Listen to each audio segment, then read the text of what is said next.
भाई जो गुरु वचन पे डट गे, कट गे फंड 84 के। जो आध्यात्मिक खजाना आज तक पूरे विश्व में मुसलमान धर्म के भाई बहन, मुल्ला मौलवी, काजी नहीं निकाल पाए हैं। पूर्ण मोक्ष कैसे होगा? जन्नत से ऊपर जो सचखंड है, सतलोक है, जिसकी जानकारी अभी तक पूरे विश्व के मुसलमानों में से किसी को नहीं है। मुसलमान केवल सातवां आसमान, जन्नत जन्नत केवल इतना कहकर ही निफराम हो जाते हैं।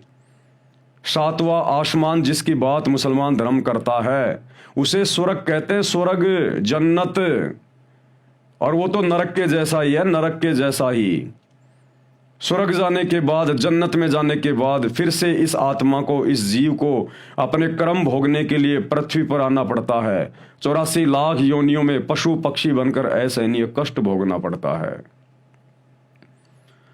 वो अल्लाहु अकबर, वो खुदा, पाक खुदा, वो सचखंड में रहता है, सतलोक में, और वहां से गति करके सह शरीर नीचे आता है पृथ्वी पर। एक मनुष्य शरीर धारण करता है, नेक आत्माओं को अपनी जानकारी देता है, भक्ति विधि बताता है और सृष्टि रचना के माध्यम से उन्हें समझाता है कि बच्चों, तुम इस डुप्लीकेट अल्लाह को अल्लाह मान के बैठे हो। तुम जिसे अल्लाह अल्लाह कहते हो ये शैतान है, शैतान।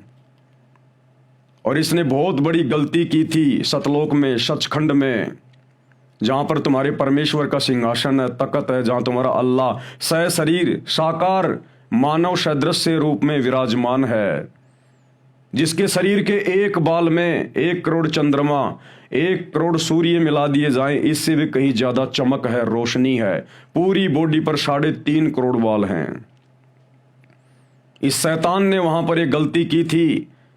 और तुम सभी आत्माओं ने जो आज सभी धर्मों में फंसे हुए हो, 84 लाख योनियों में जितने भी जीव जंतु हैं, तुम सभी आत्माएं इसके जाल में फंस गए और तुम वहां से इसके साथ नीचे आ गए। और इसने अब तुम्हारे ऊपर राज करना शुरू कर दिया अपने स्वार्थ के लिए, तुम्हें खाने के लिए। क्योंकि इस शैतान को एक श्राप लगा हुआ है, प्रतिदिन 1 लाख मनुष्य शरीरधारी स्त्री और पुरुष इनके सूक्ष्म शरीर की वासना खाने का, मैल खाने का, गंध खाने का। ये अपने स्वार्थ के लिए, अपने भोजन के लिए यहां तुम्हें जन्म देता है और फिर मरवाता है। तुम जन्म और मरण के चक्कर में फंसे हुए हो। इस जन्म और मरण के चक्कर से तुम्हें तुम्हारा असल पिता परवरदिगार अल्लाहु कबीर, जो निहायत रहम दिल है, बड़ा मेहरबान है, पाक खुदा है, वो तुम्हें इस जन्म मरण के चक्कर से, शैतान से छुड़वाने के लिए इस काल लोक में आता है। शैतान को काल भी कहते हैं, ब्रह्म भी कहते हैं, क्षर पुरुष भी कहते हैं। सूक्ष्म वेद यानी 5वें वेद में इसका नाम ज्योति निरंजन है। तो आज वो निहायत रहम दिल पाक खुदा अल्लाहु कबीर सह शरीर भारतवर्ष की धरती पर सतगुरु रामपाल जी के रूप में प्रकट हैं। और सतगुरु रामपाल जी ने हर धर्म शास्त्र को भली भांति समझाया है। अब कौन समझना चाहेगा, कौन नहीं समझना चाहेगा, ये तो अब आत्माओं के संस्कार के ऊपर है। कहते हैं सकल पदार्थ है जगमाही, कर्महीन नर पावत नाही। जिसके बिल्कुल ही कर्म फूटे होंगे, नरक में ही जाना है, गधा को तस्वर ही बनना है 84 में, वो तो समझ नहीं पाएगा। वो चाहे हिंदू हो, चाहे मुसलमान हो, चाहे सिख हो, चाहे ईसाई हो। बाकी जो उस परमेश्वर की आत्मा होंगी, जो अधिकारी आत्मा होंगी मोक्ष के लिए, भक्ति के लिए, वो आत्माएं इस ज्ञान को समझकर, सतगुरु रामपाल जी के सत्संग सुनकर भली भांति अपने पिता को, अपने परवरदिगार को, अपने सच्चे इबादही कबीरा परमेश्वर को पहचान जाएंगी। तो बहुत ही अनमोल ज्ञान सतगुरु रामपाल जी परमेश्वर जी ने, इस पाक खुदा ने, जो निहायत रहम दिल है, ये निहायत रहम दिल है। इसीलिए तो आप और हमने कितनी बड़ी गलती की थी सचखंड में, सतलोक में, अपने परवरदिगार के साथ धोखा किया और शैतान के ऊपर आस्था लगाई। उसके बावजूद भी उस रहम दिल अल्लाह अल्लाह कबीर सतगुरु रामपाल जी ने, जो आज मुर्शिद रूप में, संत रूप में धरती पे प्रकट है, आप और हमें वापस ले जाने के लिए आए हैं। तो अब हमें जागना होगा। इस शैतान को, इस डुप्लीकेट अल्लाह को, मुसलमान भाई जिसे अपना अल्लाह कहते हैं, इस डुप्लीकेट अल्लाह ने, इस शैतान ने आप और हमें यह भ्रमित करके रखा हुआ है। इसको पता था इस समय का कि कलयुग के इस समय में वो परमात्मा, वो अल्लाह कबीर धरती पर मुर्शिद रूप में आता है, क्योंकि पहले ही अल्लाह के और इस शैतान के एग्रीमेंट हो चुके हैं। इसको पता था, इसलिए इसने हम सभी आत्माओं को धर्मों में बांट दिया, अलग अलग संप्रदायों में बांट दिया। अन्यथा सतयुग में कोई धर्म नहीं था, केवल 4 वर्ण थे। त्रेता में कोई धर्म नहीं था, केवल 4 वर्ण थे। द्वापर तक कोई धर्म नहीं था, केवल 4 वर्ण थे।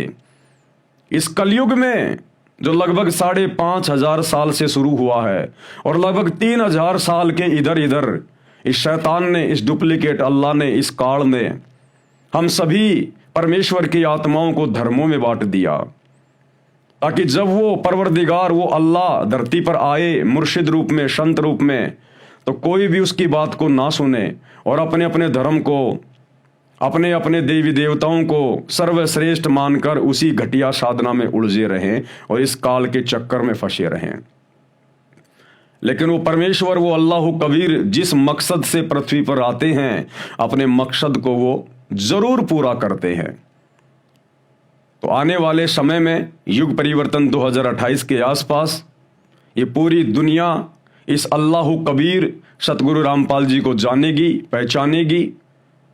इन धर्म और जातियों की जंजीरों को तोड़कर, जिन जंजीरों में हमें शैतान ने बांध रखा है, काल ने बांध रखा है, इन सब को तोड़कर और अपने सच्चे इबादही कबीरा, अपने परवरदिगार सतगुरु रामपाल जी परमेश्वर जी के चरणों में आएंगी। लेकिन सौभाग्य होगा उन आत्माओं का जो युग परिवर्तन 2028 से पहले पहले उनके ज्ञान को समझकर, उनके सत्संग सुनकर यूट्यूब पर और उनके शरण में आ जाए, तो वे आत्माएं ज्यादा नुकसान नहीं उठाएंगी। अन्यथा युग परिवर्तन का दौर है और जब जब 2 युगों की टक्कर होती है, भयंकर महाविनाश होता है। अनेकों भविष्य वक्ताओं ने अपनी भविष्यवाणियां इस समय के लिए कर रखी हैं। भविष्य मालिका को भी आप जी बहुत अच्छी प्रकार से देख रहे हैं यूट्यूब पर। अगर समय रहते सतगुरु की शरण में आ गए, सत्संग सुनने शुरू कर दिए, तो आप और आपका परिवार सुरक्षित हाथों में है, अन्यथा दुर्गति के लिए तैयार रहिए। तो एक कोशिश है हमारी मुसलमान समाज को समझाने की।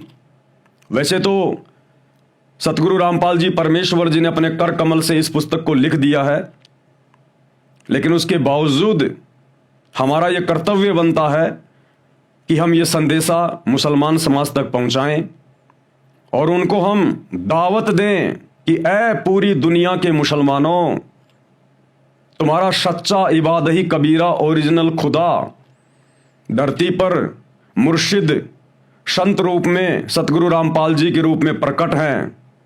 आप उनके ऊपर अपना ईमान लेके आओ, आप उनके सत्संग सुनना शुरू करो।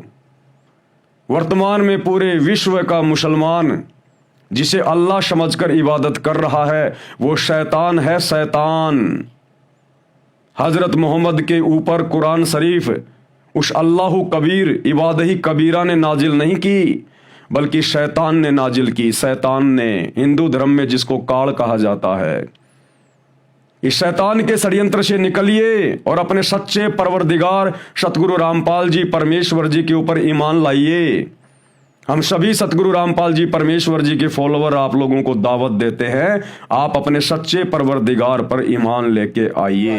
जो गुरु बचन पे डट गए, कट गए फंद 84 के, कट गए फंद 84 के, कट गए फंद 84।